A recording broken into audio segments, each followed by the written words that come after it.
तभी बाई युएशुआन ने मेरी हथेली गुदगुदाई। मैंने उसकी तरफ देखा। वो आंखें घुमाकर उन दोनों को देख रही थी। उसने होठों से कहा, ये दोनों तुम्हारे पीछे छुपकर घूम रहे थे। कितने घटिया लोग हैं। और मेरी बहन उसे किसी खजाने की तरह ट्रीट करती है। मैं लगभग हंस पड़ा।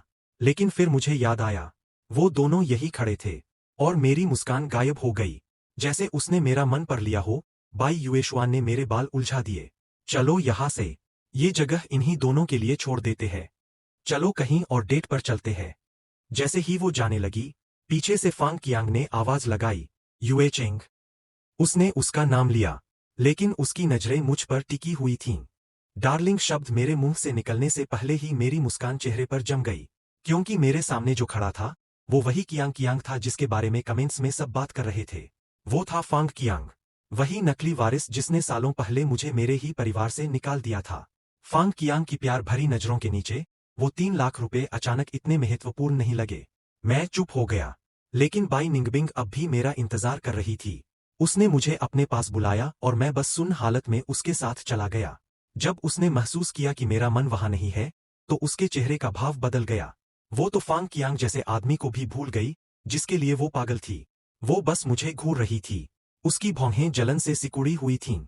जब तक कमेंट्स में मेल लीड का नाम नहीं आया, तब तक वो जैसे होश में नहीं आई। उसने अचानक मेरा हाथ पकड़ा और फांग कियांग के सामने मुझे अपनी तरफ खींच लिया। और जैसा उम्मीद थी, फांग कियांग की आंखें जलन से लाल हो गईं। लेकिन उस पल मुझे ये सब बहुत बेकार लगा। मैंने अपना हाथ उसकी छाती पर रखा और उसे दूर धक्का दे दिया। फिर जेब में काफी देर तक कुछ ढूंढने के बाद मैंने चाबियों का एक गुच्छा उसके सामने फेंक दिया। मैं आज सिर्फ तुम्हारी चाबियां लौटाने आया था। मैंने कोशिश की कि मेरी आवाज ऐसे लगे जैसे मुझे अब कोई फर्क नहीं पड़ता, लेकिन मेरी आवाज कांप रही थी। सच कहूं तो मुझे खुद नहीं पता था वो चाबियां किस चीज की थीं। बाई निंगबिंग के घर में तो फिंगरप्रिंट लॉक था, लेकिन शायद उसे भी ये नहीं पता था। आसपास से हंसी की आवाजें आने लगीं। वो बाई निंगबिंग के दोस्त थे। उन्हें हमेशा से मैं पसंद नहीं था, ठीक वैसे ही जैसे स्क्रीन पर चल रहे कमेंट्स। उन्हें लगा होगा कि मैं बस ड्रामा कर रहा हूं। मेरे अंदर गुस्से की लहर उठी। मैंने अचानक उंगली उठाकर कहा, एक अच्छे एक्स को मरा हुआ समझना चाहिए, समझी? दोबारा मुझे परेशान मत करना। मेरे पास उसे फिर देखने की भी हिम्मत नहीं थी। मैं बस मुड़ा और भाग गया, पीछे एक अजीब सी खामोशी छोड़कर। दीवार के सहारे रुकने के बाद ही मुझे उसकी आवाज सुनाई दी। लेकिन सच ये था कि उसने फांग कियांग को चुना था, और यही बात मुझे सबसे ज्यादा दर्द दे रही थी।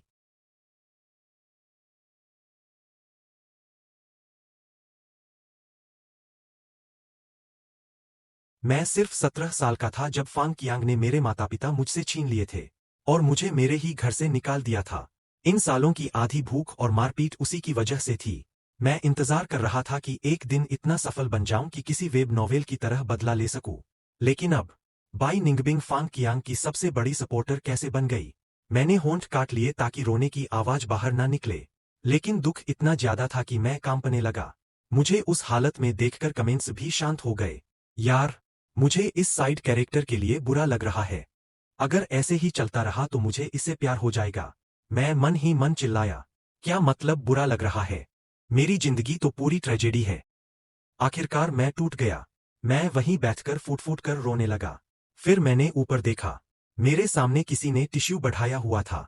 वो थी बाई वेइशेंग, बाई निंगबिंग की छोटी बहन। उसने एक हाथ अपने कान पर रखा हुआ था और वो मुझे बहुत जटिल भाव से देख रही थी। क्या तुम सच में उससे इतना प्यार करते हो? क्या वो तुम्हें इतना दर्द देने लायक है? मैं चुप रहा। तभी वो अचानक घुटनों के बल बैठ गई और मेरे चेहरे से आंसू पोंछने लगी। मैं सोचती थी तुम बस खाने के लालची और पैसों के पीछे भागने वाले इंसान हो। मुझे नहीं पता था तुम्हारी भावनाएं इतनी सच्ची है। तुमने उसे डांटा भी सिर्फ इसलिए ताकि वो आगे बढ़ सके। ये काफी नेक बात है। उसकी आवाज नरम हो गई और उसके कान लाल हो गए। कुछ देर हिचकिचाने के बाद उसने कहा, फांग युआन, क्यों ना तुम मेरे साथ रहो? मैं वादा करती हूं मैं तुम्हें उससे कहीं बेहतर ट्रीट करूंगी। मैं उसे खाली नजरों से देखने लगा। वो शर्माते हुए सिर खुजलाने लगी। अगर तुम मेरे साथ हो, तो तुम मेरे बॉयफ्रेंड हो। मैं किसी को तुम्हें तंग नहीं करने दूंगी। मेरी बहन ने तुम्हें जो दिया, मैं उसका दोगुना दूंगी। यहां तक कि हर महीने 1 लाख भी। ठीक है? पक्का? मैंने इतनी जल्दी हाँ कह दी कि वो खुद चौंक गई। बाई युएचेंग कुछ सेकंड तक वहीं जमी रही। फिर उसके चेहरे पर खुशी फैल गई। लेकिन उससे पहले कि वो कुछ कह पाती, अंधेरे से बाई निंगबिंग बाहर आई। उसी समय एक कमेंट उभरा। मेल लीड को सच में लगा था कि वो उससे प्यार करता है। उसने तो अपने दोस्तों से शर्त भी लगाई थी कि वो उसकी बहन को तुरंत मना कर देगा। कमेंट्स पढ़कर आखिर मुझे समझ आया। बाई निंगबिंग पूरा समय मुझे रोते हुए देख रही थी। वो बस चुपचाप देखती रही, जब तक मैंने उसकी बहन का ऑफर स्वीकार नहीं कर लिया। तभी वो अंधेरे से बाहर आई। उसने ठंडी नजरों से मुझे देखा, फिर हमारे कसकर पकड़े हुए हाथों को वो हमारी तरफ बढ़ने लगी। लेकिन बाई युएचिंग तुरंत मेरे सामने आकर खड़ी हो गई। उसने मुस्कुराकर कहा, दीदी, मेरे नए बॉयफ्रेंड के लिए बधाई नहीं दोगी? इतने सालों से तो आप मम्मी पापा से कहती थीं कि मैं सिंगल हूं। अब मुझे कोई मिल गया है। आपको खुश होना चाहिए। बाई निंगबिंग का चेहरा गुस्से से भर गया, लेकिन बाई युएचिंग ने उसे नजरअंदाज कर दिया। असल में बधाई की जरूरत नहीं। मुझे तो अपने नए बॉयफ्रेंड के साथ टाइम बिताना ज्यादा अच्छा लगेगा। तुम्हारा बॉयफ्रेंड? बाई निंगबिंग की आवाज गुस्से से कांप रही थी। बाई युएचिंग ने मासूम बनते हुए हमारा जुड़ा हुआ हाथ दिखाया। हाँ, मेरा बॉयफ्रेंड। जब बाई निंगबिंग की नजर मेरी खाली रिंग फिंगर पर पड़ी, उसकी आंखें सिकुड़ गईं। वो सच में फटने वाली लग रही थी। मैं डरकर बाई युएचिंग के पीछे छिप गया। कमेंट्स फिर पागल हो गए। सुबह ब्रेकअप, रात तक अंगूठी बेचती। कहा था ना, ये पूरा स्कैमबाग है। सिर्फ हमारा कियान कियान ही उसे सच में प्यार करता है। शायद मेरा भ्रम था। लेकिन वो कमेंट आने के बाद बाई निंगबिंग का चेहरा और डरावना हो गया। फिर बाई युएचिंग ने अचानक मेरा सिर पकड़ लिया। वो मुझे किस करने वाली थी। सब कुछ बहुत तेजी से हो रहा था। मैं जम गया। तभी मैंने कोने से देखा। बाई निंगबिंग की मुट्ठियां कस चुकी थीं। वो सच में टूटने वाली थी। लेकिन उसी पल फांग कियांग वहां आ गया। उसने बाई निंगबिंग का हाथ पकड़ लिया। तुम कहाँ चली गई थी? तुम्हारे बिना बहुत बोर हो रहा था। उसने हमें देखा तक नहीं, बस उसी पर ध्यान दे रहा था। और जैसे ही वो आया, बाई निंगबिंग का गुस्सा गायब हो गया। उसने उसके लिए बेहद नरम चेहरा बना लिया। उसके चेहरे को छूते हुए बोली, बस थोड़ी हवा लेने गई थी। इंतजार करवाने के लिए सॉरी। 3 साल उसके साथ रहने के बावजूद मैंने उसे कभी इतना प्यारा व्यवहार करते नहीं देखा था। तभी बाई युएशुआन ने मेरी हथेली गुदगुदाई। मैंने उसकी तरफ देखा। वो आंखें घुमाकर उन दोनों को देख रही थी। उसने होठों से कहा, ये दोनों तुम्हारे पीछे छुपकर घूम रहे थे। कितने घटिया लोग हैं। और मेरी बहन उसे किसी खजाने की तरह ट्रीट करती है। मैं लगभग हंस पड़ा, लेकिन फिर मुझे याद आया, वो दोनों यही खड़े थे। और मेरी मुस्कान गायब हो गई, जैसे उसने मेरा मन पर लिया हो। बाई युएशुआन ने मेरे बाल उलझा दिए। चलो यहाँ से, ये जगह इन्हीं दोनों के लिए छोड़ देते हैं। चलो कहीं और डेट पर चलते हैं। जैसे ही वो जाने लगी, पीछे से फांग कियांग ने आवाज लगाई, युएचिंग। उसने उसका नाम लिया, लेकिन उसकी नजरें मुझ पर टिकी हुई थीं। उसने बाई युएचिंग का नाम लिया, लेकिन उसकी नजरें पूरी तरह मुझ पर टिकी हुई थीं। चेहरे पर ऐसा भाव जैसे बहुत उलझन में हो। पूरा मैं कितना अच्छा इंसान हूं वाला ड्रामा। काफी देर चुप रहने के बाद वो बोला, मुझे खुशी है कि तुम्हें कोई पसंद आया, लेकिन तुम बहुत ज्यादा सुरक्षित माहौल में पली हो। तुम्हें आसानी से धोखा दिया जा सकता है। कुछ लोगों से सावधान रहना चाहिए। लाइव कमेंट्स फिर पागल हो गए। मेल लीड कितना स्वीट है। हमारा चेंग कियांग सच में फरिश्ता है। पहले उसने एफेल को उस कचरे से बचाया, अब दूसरी एफेल का भी ध्यान रख रहा है। हर तरफ उसकी तारीफ हो रही थी, लेकिन उन्हीं कमेंट्स के बीच एक कमेंट अलग दिख रहा था। अगर मुझे सही याद है, तो मेल लीड ने एफेल के साथ रिश्ता शुरू कर दिया था। उससे पहले कि साइड कैरेक्टर का ब्रेकअप भी हुआ हो। और तुम लोग एक होमब्रेकर को रिडेम्पशन बोल रहे हो। वो कमेंट कुछ सेकंड में ही गायब हो गया। बाकी कमेंट्स ने उसे दबा दिया। कचरे को मेन स्पॉट नहीं मिलना चाहिए। तू साइड कैरेक्टर को डिफेंड कर रहा है। तू भी कचरा होगा। मैंने नीचे देखा। स्क्रीन पर बेवकूफ कमेंट्स की बार आई हुई थी। मैंने आत्तन होंठ भींच लिए। जो भी हो, ऐसा नहीं था कि मुझे पहली बार जलील किया जा रहा था। और सिर्फ कमेंट्स ही नहीं। जिस दिन से मैं बाई निंगबिंग के साथ आया था, तब से ऐसी बातें कभी रुकी ही नहीं। सामने खड़ी बाई निंगबिंग ने अचानक ठंडी आवाज में कहा, 5 लाख। मैं लगभग आदत से जवाब देने वाला था, क्या ऑर्डर है बॉस? लेकिन जैसे ही मैंने ऊपर देखा, उसकी आंखों में मजाक उड़ाने वाली चमक थी। वो मेरी आंखों में देखते हुए धीरे धीरे बोली, मैं तुम्हें 5 लाख दूंगी, मेरी बहन को छोड़ देने के लिए। निंगबिंग, तुम इसे पैसे क्यों दे रही हो? फांग शियांग ने नकली नाराजगी वाले अंदाज में कहा, ऐसे लोग नीचे से आते हैं, लेकिन इनकी लालच आसमान से भी बड़ी होती है। जितना ज्यादा इन्हें दोगे उतने ही बेशर्म बनते जाते हैं। ये कहते हुए उसने बहुत नेचुरली अपना हाथ उसके हाथ में डाल लिया, जैसे जानबूझकर मुझे दिखा रहा हो। और तभी उसकी बाजू थोड़ी खिसकी। मैंने उसकी कलाई पर वही सस्ती कपल वॉच देखी जो बाई निंगबिंग पहनती थी। तभी मुझे कमेंट्स के स्पॉइलर याद आ गए। मेल लीड अभी गरीब लेकिन मासूम लड़के का रोल निभा रहा था ताकि बाई निंगबिंग का ध्यान पा सके। और जब वो उससे पूरी तरह प्यार करने लगेगी तब वो बताएगा कि वो असल में एक अमीर वारिस है। मतलब ये पूरा संघर्ष करता गरीब लड़का वाला एक्ट सिर्फ लड़कियां पटाने का तरीका था। ये सोचकर मैं लगभग हंस पड़ा।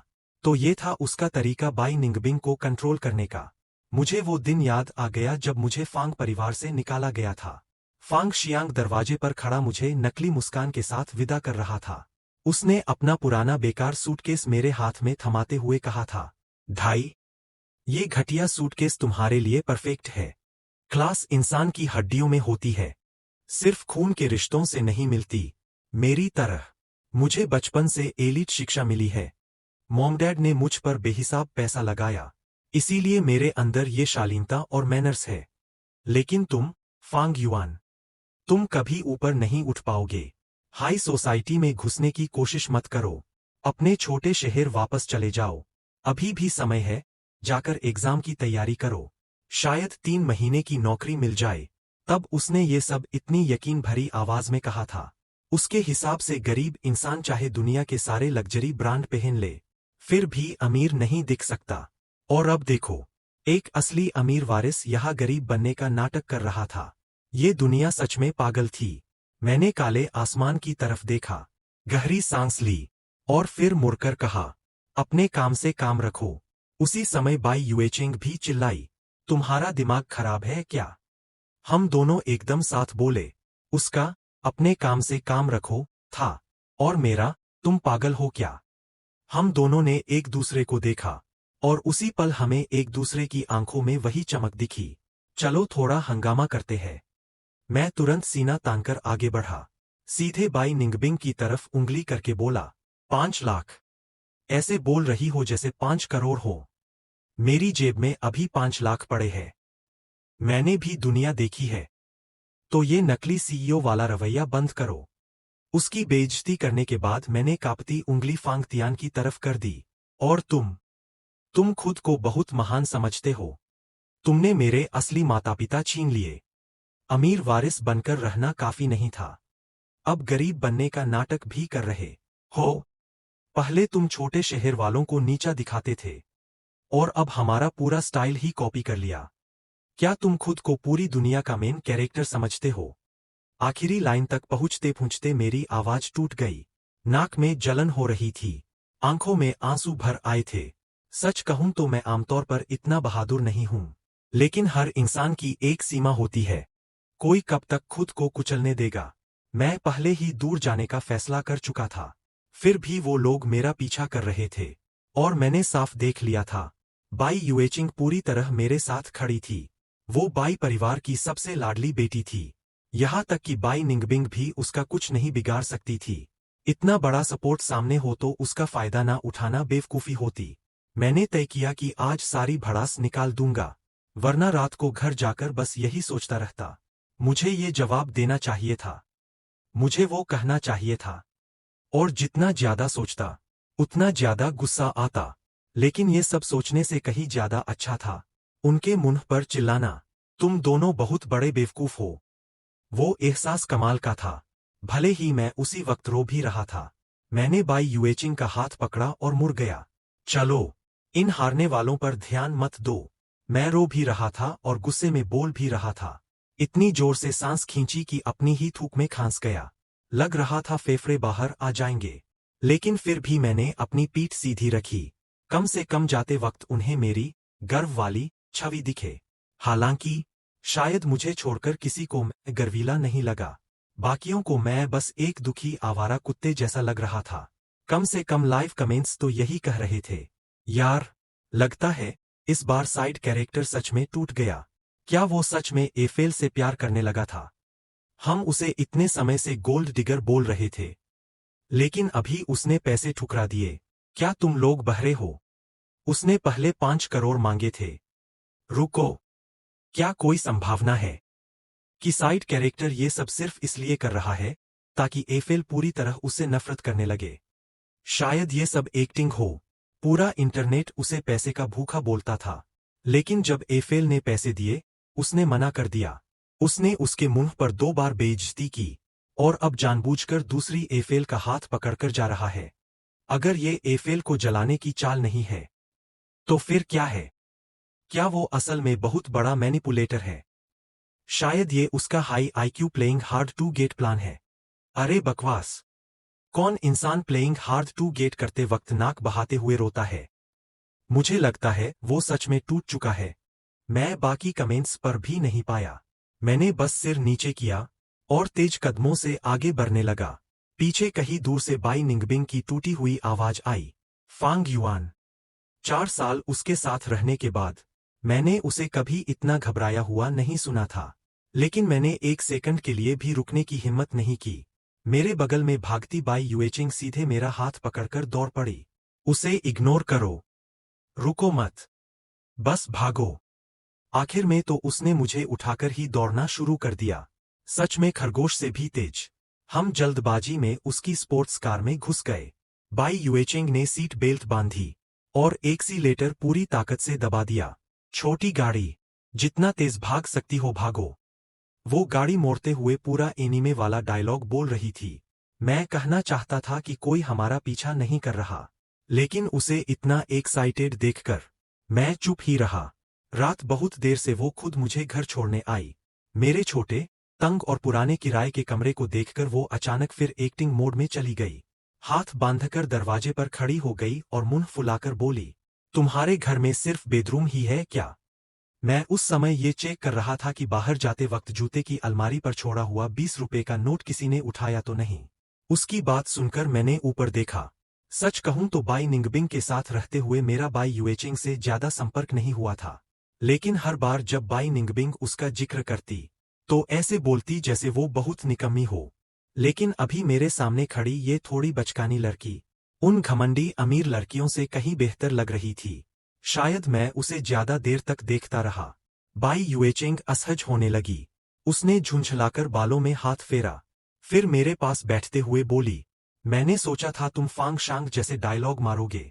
जैसे, पैसे हो सकते हैं, लेकिन मेरी इज्जत नहीं खरीद सकते। मुझे लगता है मेरी बहन ऐसी बातें बहुत पसंद करती है। मैंने उसे अजीब नजरों से देखा। ये जगह सच में छोटी है, और मैं सच में पुराने कमरे में किराए पर रहता हूँ। तुमने सिर्फ सच कहा। मैं क्यों बुरा मानूंगा? हम आम लोग इतने नाजुक नहीं होते। ये सुनकर उसे बात समझ आ गई। उसने ड्रामा बंद किया और सच में मेरे कमरे के हर कोने को चेक करने लगी। आजकल यहाँ सुरक्षा अच्छी नहीं है। तुम्हारे पास अब कुछ बचत भी है। सावधान रहना बेहतर है। सब देखने के बाद हम दोनों ने सस्ता दही खोला और खिड़की के पास बैठ गए। बाई युएचिंग मेरी नकल करते हुए दही के ढक्कन को जीभ से चाटने लगी। दही उसके होंठ पर लग गया, जैसे दूध की मूंछ हो। फिर उसने अचानक पूछा, फांग युआन, अब तुम क्या करोगे? मैं काफी देर चुप रहा। जब उसने मेरी तरफ देखा, तो मेरी आंखें फिर लाल हो चुकी थीं। वो घबरा गई। तुम अभी भी उसके बारे में सोच रहे हो ना? पहले जो बहादुरी दिखा रहे थे, वो सब नकली था। इतना खुद को मत दबाओ। उसने अपना पतला सा कंधा थपथपाया। यहाँ, चाहो तो मेरे कंधे पर सिर रख सकते हो। उसका हाथ मेरी तरफ बढ़ा, लेकिन बीच में ही रुक गया। क्या मैं तुम्हें पकड़ सकती हूँ? उसने बहुत सावधानी से पूछा। मैंने धीरे से कहा, मैं अपने गांव वापस जाना चाहता हूँ और मुर्गी फार्म शुरू करना चाहता हूँ। 300 के, 500 के और फिर वापस 3 से 5,000 महीने की जिंदगी के झटके से मैं आखिर बाहर निकल चुका था। मैं अपनी नई दुख भरी जिंदगी स्वीकार करने के लिए तैयार था। लेकिन जब मैंने ऊपर देखा, बाई युएचिंग का हाथ अभी भी हवा में रुका हुआ था। वो मुझे ऐसे देख रही थी जैसे मैं पागल हूँ। तो तुम मुर्गियां क्यों पालना चाहते हो? वो सच में अमीर घर की लड़की थी।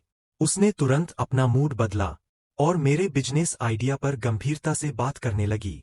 मैंने कहा, क्योंकि हमारे गांव का चिकन फार्म जल गया था। किसने जलाया? इतना बुरा कौन हो सकता है कि बेचारे मुर्गों को भी ना छोड़े? मेरी अपनी दादी ने। मैंने खिड़की के धूल भरे शीशे को देखते हुए लंबी सांस ली। कहानी बहुत लंबी है। संक्षेप में, मैं बचपन में गांव वालों जैसा नहीं दिखता था और मैं अपने दादा दादी जैसा भी बिल्कुल नहीं दिखता था। मैंने कभी अपने माता पिता को नहीं देखा था, तो गांव में अफवाह फैल गई कि मैं उनका असली पोता नहीं हूं। उसी समय स्कूल में एंटी ट्रैफिकिंग लेक्चर हुआ। मैंने ज्यादा सोच लिया और मुझे लगा मैं किडनैप किया हुआ बच्चा हूं। तो मैं रात में घर छोड़कर भाग गया। बाई युएचिंग पूरी तरह कहानी में खो चुकी थी। फिर मेरे दादा दादी मुझे ढूंढने निकले। उन्होंने गांव से इलेक्ट्रिक ट्राइसाइकिल उधार ली, लेकिन दादी ने इतनी तेज चलाई कि वो सीधे पेड़ से टकरा गई। फिर पेड़ गिर गया और उसका तना दादा के चूल्हे पर गिरा। चिंगारियां उड़ी और बगल का छोटा चिकन कूप जल गया। बाई युएचेंग सहानुभूति से मुझे देखने लगी, लेकिन अचानक उसकी आंखें सिकुड़ गईं। रुको, तुमने पहले चिकन फार्म कहा था, अब छोटा चिकन कूप कैसे हो गया? मैंने बेबसी से हाथ फैला दिए। सोचो, मुर्गियां अंडे देती है, अंडों से और मुर्गियां निकलती है। इस हिसाब से मैं अपने दादा दादी का अब तक पूरा चिकन फार्म उधारदार हूं। वो कुछ सेकंड मुझे घूरती रही। तो तुम इतनी मेहनत सिर्फ इसलिए कर रहे थे ताकि गांव जाकर चिकन फार्म खोल सको? मैंने जोर से सिर हिलाया। हाँ, मुझे वापस जाना ही होगा। सच कहूं तो मैं बेवकूफ नहीं था। मुझे पता था उनका मुर्गियां अंडे अंडों से मुर्गियां वाला लॉजिक सिर्फ मुझे गिल्ट फील कराने के लिए था। असल में मुझे सिर्फ पड़ोसी की टूटी ट्राइसाइकिल का पैसा लौटाना था। लेकिन उन्होंने कभी मुझसे जल्दी नहीं की। जिस दिन मैं भागा था, पूरा गांव मुझे ढूंढने निकला था। आखिरकार उन्होंने मुझे भालू की गुफा के पास पाया। मैं ठंड में कांप रहा था, पेड़ की जड़ के नीचे बैठा सूखी रोटी खा रहा था। दादी रोते हुए मुझे पीट रही थीं। और उसी समय मुझे एहसास हुआ, मुझे वापस जाना है। कोई बड़ी फिलॉसफी नहीं थी, बस इसलिए क्योंकि जो लोग सच में मुझसे प्यार करते हैं, वो वही है। मुझे उनकी बहुत याद आती है। शहर आकर अपने असली परिवार से मिलना असल में मेरे लिए एक बहुत बड़ा जुआ था। मेरे दादा दादी बूढ़े हो रहे थे। उनकी तबीयत भी पहले जैसी नहीं थी। मैंने सोचा था, अगर मेरे अमीर जैविक माता पिता अपनी दौलत का थोड़ा सा हिस्सा भी मुझे दे दें, तो मैं अपने दादा दादी को अच्छी जिंदगी दे सकता हूं। लेकिन मैं बहुत भोला था। जितना बड़ा अमीर परिवार होता है, उतना ही ज्यादा निर्दयी होता है। फांग परिवार ने मुझे वापस इसलिए लिया था ताकि वो देख सकें कि उनका असली बेटा कितना बेकार निकलेगा। इन सालों बाहर रहने के बाद मैं किस तरह का कचरा बन गया हूं। फांग परिवार बस यही देखना चाहता था, क्या मैं उनके विशाल बिजनेस साम्राज्य के लिए कोई फायदा या उपयोग ला सकता हूं। लेकिन दुर्भाग्य से मेरे दादा दादी ने मुझे सिर्फ अच्छा इंसान बनना सिखाया था। दूसरों के लिए दिल में गर्मजोशी रखना, सच्चा और दयालु रहना और अपनी जड़ों को कभी ना भूलना। लेकिन इस निर्दयी दुनिया में, जहां सिर्फ दिखावा और पैसा चलता था, वहां जरूरत थी झूठ की, पाखंड की, निर्दयता की और ठंडे दिल की। यूनिवर्सिटी आने के कुछ ही समय बाद मैं उम्मीद के मुताबिक हटा दिया गया। फांग परिवार चुपचाप देखता रहा जब फांग कियांग पीछे से चाले चलकर मुझे परेशान करता रहा। वो मुझे फंसाता रहा, मेरी छवि खराब करता रहा और आखिर में मुझे सड़क पर फेंकने के लिए सही कारण तैयार कर दिया। लेकिन पूंजीपतियों की नजर में ये सब सिर्फ इस बात का सबूत था कि फांग कियांग कितना काबिल और निर्दयी है। मैं कुछ कर भी नहीं सकता था। मैंने अपने दादा दादी से वादा किया था कि बड़े शहर में आकर मैं मेहनत करूंगा, अच्छे से पढ़ाई करूंगा, कम से कम किसी अच्छे कॉलेज में जाऊंगा और एक दिन शानदार नौकरी लेकर गांव वापस लौटूंगा। इसीलिए घर से निकाले जाने के बाद भी मैंने आवारा कुत्ते से बदतर जिंदगी जीकर सब सहा। लेकिन मैं बच गया। तभी बाई युएचिंग ने धीरे से अपना हाथ मेरे हाथ के पीछे रखा। उसकी हथेली गर्म थी। मैंने ऊपर देखा और हैरान रह गया। ये अमीर लड़की खुद फूट फूट कर रो रही थी। आंसू उसके चेहरे पर लगातार बह रहे थे। वाह, मुझे पता था तुम उस पिकमी फांग कियांग जैसे नहीं हो। कोई इंसान नकली गरीबी का नाटक कैसे कर सकता है? वो जल्दी जल्दी टिश्यू निकालकर अपनी सूजी हुई आंखें पोंछने लगी। फिर उसने मेरा सस्ता दही उठाने की कोशिश की। मैंने तुरंत उसके हाथ पर थप्पड़ मार दिया। क्या कर रही हो? दिन में सिर्फ एक दही ज्यादा पी लिया तो हम जिंदा कैसे रहेंगे। मैंने लगभग आदत से उसे डांट दिया, लेकिन अजीब बात ये थी, डांट खाने के बाद वो, मुझे तुम्हारे लिए सच में बहुत बुरा लग रहा है। तुम्हें जबरदस्ती मुस्कुराते देख लगता है जैसे तुम किसी भी पल टूट जाओगे। क्या मैं तुम्हें गले लगा सकती हूं? मैंने उसे चुपचाप देखा। सच कहूं तो उस अमीर लड़की वाले बाहरी रूप के नीचे बाई युएचिंग बस एक मासूम लड़की थी। उसके बाल छोटे जानवर की तरह फूले हुए थे, आंखें नरम और गीली थीं, जैसे सुबह की ओस, दुनिया की गंदगी से बिल्कुल अछूती। मैंने बेबस होकर सांस छोड़ी, झुककर उसे हल्के से गले लगाया, फिर तुरंत उठकर उसे दरवाजे की तरफ धक्का देने लगा। ठीक है ठीक है, क्या राजकुमारी ने गरीबों का दुख काफी देख लिया? अब घर जाओ और सो जाओ। इस गरीब कुत्ते को कल सुबह जल्दी उठकर जॉब इंटरव्यू के लिए मेट्रो पकड़नी है। रुको। बाई युएचिंग दरवाजे से निकलने ही वाली थी, लेकिन अचानक मुड़ी, दरवाजे का फ्रेम कसकर पकड़ लिया, जैसे उसे अचानक कोई जरूरी बात याद आ गई हो। फिर पूरी के ड्रामा वाली लाइन मारी, तो अभी बताओ, हम दोनों आखिर है क्या? उसकी आंखें चिंता और उम्मीद से भरी थीं। मैंने सिर पकड़ लिया। ये अमीर लड़की सच में सिरदर्द थी। जब काफी देर तक मैंने जवाब नहीं दिया, तो उसका आत्मविश्वास धीरे धीरे टूटने लगा। वो हिचकिचाते हुए बोली, वीआईपी रूम में तुमने मेरे बॉयफ्रेंड बनने के लिए हाँ नहीं कहा था, और अब क्या तुम ऐसे दिखाओगे जैसे कुछ हुआ ही नहीं? क्या सब खत्म हो गया? ये सुनकर मेरा जबड़ा लगभग गिर गया। अरे, तुम तो बस मुझे ढाल बनाकर इस्तेमाल कर रही थी ना। ऐसा मत कहना कि तुमने ये सिर्फ अपनी बहन और उस पिकमी फांग कियांग को चिढ़ाने के लिए नहीं किया। मैंने सब समझ लिया था, क्योंकि कहानी के हिसाब से बाई युएचिंग हमेशा फांग कियांग से नफरत करती थी। उसे उसका घमंडी चेहरा बिल्कुल पसंद नहीं था। वो हमेशा उसके खिलाफ जाती थी, उसकी असली सच्चाई सबके सामने लाना चाहती थी। लेकिन बाद में उसे एहसास हुआ कि उसका दिल सच में अच्छा है, और तब तक बहुत देर हो चुकी थी, क्योंकि वो उसकी बहन का आदमी बन चुका था। इसलिए कहानी में बाई युएचिंग ने जिंदगी भर शादी नहीं की, बस दूर से चुपचाप उसकी रक्षा करती रही। कम से कम कमेंट्स तो यही कहते थे। लेकिन बाई युएचिंग ने धीरे से सिर हिलाया। नहीं, शुरुआत में मैंने ऐसा ही सोचा था, लेकिन बहुत पहले मेरा मन बदल गया। आज रात मैंने जो कहा, वो पूरी तरह सच था। लेकिन तुम बहुत ज्यादा समझदार हो, तुम सब समझ जाते हो, मेरे मन के अंधेरे विचार भी। तुमने सब पहचान लिया। मैंने नाक दबाई। मुझे ये बताने में शर्म आ रही थी कि ये सारी जानकारी मुझे उन तैरते कमेंट्स से मिली थी, इसलिए मैंने बस चुप रहकर अनजान बनने का नाटक किया। उम्मीद कर रहा था कि वो जल्दी चली जाए, लेकिन बाई युएचिंग बहुत जिद्दी थी। पहले क्या हुआ उससे फर्क नहीं पड़ता, मैं सिर्फ ये पूछ रही हूं, क्या तुम अब तैयार हो? अब भी हर महीने 1 लाख। मैंने तुरंत कहा, ओके। उसके जाने से पहले उसने मेरा कॉन्टैक्ट सेव किया। मेरे सामने ही उसने मेरा नाम बदल कर रखा, हवा उड़ाने वाला बॉयफ्रेंड, और हमारी चैट पिन कर दी। घर पहुंचते ही उसने मैसेज भेजा, कल मिलते हैं।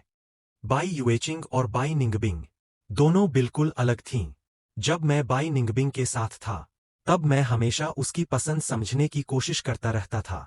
मैं खुद को ऐसा महसूस करता था जैसे सिर्फ उसके लिए बनाया गया कोई गुड़िया हूं। लेकिन बाई युएचिंग कहती थी कि उसे मेरा असल रूप पसंद है। अगले दिन मैंने सूट नहीं पहना, अपनी पसंदीदा चेक वाली शर्ट पहनी, जीन्स और स्नीकर्स पहने। लेकिन मुझे हैरानी हुई, बाई युएचिंग ने भी लगभग वही कपड़े पहने थे। हम दोनों एक दूसरे को देखकर चौंक गए। किसी ने पहले कभी मेरे साथ ऐसा मैच करने की कोशिश नहीं की थी। जब मैं खाना खाता, वो मेरा आखिरी टिश्यू छीन लेती। जब मैं जूते बांधने झुकता, वो मेरे ऊपर से कूद जाती। कभी अचानक फूलों का बड़ा गुलदस्ता निकाल देती। वो बहुत शरारती थी, इतनी कि कभी कभी मुझे पागल कर देती। लेकिन इस शहर में मेरा कोई दोस्त नहीं था, कोई करीबी नहीं, कोई ऐसा नहीं जिससे मैं दिल की बात कर सकूं। इसलिए मैं फिर भी उसके पास चला जाता। एक दिन वो समुद्र किनारे पटाखे जला रही थी। चारों तरफ शोर था। मैंने हाथ मुंह पर रखकर जोर से कहा, बाई युएचिंग, तुम बहुत अलग हो। क्या मुझे भी तुम पसंद हो? उसने स्पार्कलर उठाया और मुड़कर बोली, चलो डेट पर चलते हैं। Amusement park, coffee shop, movie, restaurant. पहली बार कोई मुझे इतनी जगहों पर लेकर गया था। गांव में ये सब नहीं था, और शहर आने के बाद इतना गरीब था कि कभी जा ही नहीं पाया। पहले मैं अमीर पार्टियों में सिर्फ आर्म कैंडी बनकर जाता था, लेकिन बाई युएचिंग अलग थी। उसने मुझे सच में इंसान की तरह ट्रीट किया, जैसा उसने वादा किया था। वो मुझे छोटे छोटे गिफ्ट देती, हेयर ड्रायर, आरामदायक चप्पल, फ्रिज मैग्नेट, और पहली बार मैं उसके साथ ऐसी जगह जा सकता था जहां मैं खुद भी पैसे खर्च कर सकता था। मैं उसे खाना भी खिला सकता था। हम हंसते थे, मस्ती करते थे, और तब मुझे समझ आया, साथी होने का असली मतलब क्या होता है। रातों में मैं खुद से पूछने लगा, क्या मैं सच में बाई युएचिंग को पसंद करता हूं? मुझे जवाब नहीं पता था, लेकिन एक बात जरूर पता थी। बहुत समय बाद कोई मेरे साथ खेल रहा था, हंस रहा था, मुझे अकेला महसूस नहीं होने दे रहा था। जब गांव के बच्चे खेलते थे, तब मुझे घर जाकर लकड़ी काटनी पड़ती थी, क्योंकि मेरे पास माँ बाप नहीं थे। मुझे जल्दी बड़ा होना पड़ा, लेकिन तब मेरे दादा दादी मेरे साथ थे, इसलिए मैं अकेला नहीं था। बाद में मुझे अपने असली माता पिता मिले, लेकिन जिंदगी और खराब हो गई। भूखे रहना, ठंड में कांपना, ये सब मेरे अंदर डर बनकर बस गया। मैं हमेशा गरीबी में वापस लौटने से डरता था। सिर्फ बैंक अकाउंट में बढ़ते नंबर देखकर ही मुझे सुरक्षा महसूस होती थी। उसके लिए मैं बाई निंगबिंग का सच में आभारी था, लेकिन मेरा दिल बहुत लंबे समय से अकेला था। और फिर जब बाई युएचिंग ने अपने हाथों से सजाया हुआ केक लाकर मेरा जन्मदिन मनाया, मैं खुद को रोक नहीं पाया।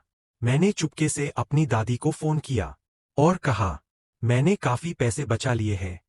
इस बार गेहूं कटाई के समय मैं किसी को घर लेकर आऊंगा। मैं मुड़ा और बाई युएचिंग को मुझे देखते हुए पाया। शाम की रोशनी उसके ऊपर सुनहरी चमक डाल रही थी। वो मेरी बेवकूफी वाली स्वेटपैंट पहने हुए थी, फिर भी किसी दूसरी दुनिया की लग रही थी। उसी पल मैंने उसे गांव ले जाने वाले शब्द वापस निगल लिए। मैं पागल हो गया था क्या? एक अमीर लड़की को गांव ले जाकर मुर्गियां खिलाऊंगा। लेकिन बाई युएचिंग ने मुझे पीछे हटने का मौका नहीं दिया। उसने मेरी हिचकिचाहट समझ ली और तुरंत पूछा, क्या तुम मेरे घर चलकर मेरे माता पिता से मिलना चाहोगे? शायद उस दिन केक ज्यादा मीठा था, या मैं ज्यादा खुश था, क्योंकि मैंने तुरंत हाँ कह दिया। जब मैंने बाई निंगबिंग को दोबारा देखा, हम बाई परिवार की पुरानी हवेली में थे। मुझे पता था ये दिन आएगा, लेकिन फिर भी उसे देखकर मैं घबरा गया। मुझे और बाई युएचिंग को हाथ पकड़कर देखते ही उसकी भौहें सिकुड़ गईं। माँ और पिता तुम्हारे रिश्ते के लिए कभी राजी नहीं होंगे। उसकी आवाज शांत थी, बात भी सच थी। एक पल के लिए मेरा मन हुआ, काश मैं शुतुरमुर्ग बनकर जमीन में सिर छिपा सकता। लेकिन तभी मैं जम गया। उसके आसपास तैरते कमेंट्स अचानक लाल हो चुके थे, और उनमें भयानक नफरत भरी थी। मर जाओ जहरीली औरत। हमने इसे एफेल समझा था। अगर तुम कियांग से प्यार नहीं कर सकती, तो कैसी एफेल हो? तुम उसे उसके असली रूप से प्यार नहीं करती, तुम सिर्फ उसके गरीब लड़के वाले रूप से प्यार करती थी। प्लॉट बर्बाद हो गया। मैं ये कहानी छोड़ रहा हूं। बाई निंगबिंग बस चुप खड़ी रही, चेहरे पर कोई भाव नहीं। उसी समय दरवाजा खुला। लाल आंखों वाला फांग कियान बाहर आया। उसके पीछे मदर फांग थीं। वो चाय पकड़े बेहद शालीन दिख रही थीं। मैं खुले विचारों वाली माँ हूं। मैं हमेशा अपने बेटे की राय की इज्जत करती हूं। मिस बाई, कृपया आगे से यहाँ यूं मत आया कीजिए। फांग कियान अब फिर अमीर वारिस वाले कपड़ों में था। अब वो गरीब लड़के वाला एक्ट नहीं कर रहा था। बाई निंगबिंग को देखकर वो उसके पास जाना चाहता था, लेकिन उसने उसे पूरी तरह नजरअंदाज कर दिया। इसलिए उसने गुस्सा मेरी तरफ मोड़ दिया। फिर क्या तुम इतने लालची हो? ये जगह तुम्हारे जैसे लोगों के लिए नहीं है। तुम जबरदस्ती यहाँ घुसना क्यों चाहते हो? वो गुस्से में मेरी तरफ बढ़ा, यहाँ तक कि हाथ उठाने लगा, लेकिन अगले ही पल बाई निंगबिंग ने उसकी कलाई पकड़ ली। फांग परिवार मुश्किल में है, और तुम लोग अपनी बेटी का इस्तेमाल करके हालात सुधारना चाहते हो। फांग कियान, तुमने अपनी पहचान बदलकर मुझे फंसाया। तुम कोई संत नहीं हो। अपनी औकात मत भूलो। अगर मैं गलत नहीं था, तो बाई निंगबिंग इस समय मेरी तरफदारी कर रही थी। उसके आसपास के कमेंट्स और भी ज्यादा जहरीले हो गए। उन्हें गुस्से में देखकर बाई युएचिंग ने जल्दी से मेरा हाथ पकड़ा। चलो, इन लोगों को इग्नोर करो। मैंने तुरंत सिर हिला दिया और डरपोक बटेर की तरह उसके पीछे चिपक गया। मुझे सच में डर था कि इनमें से कोई अचानक मुझे पीट ना दे।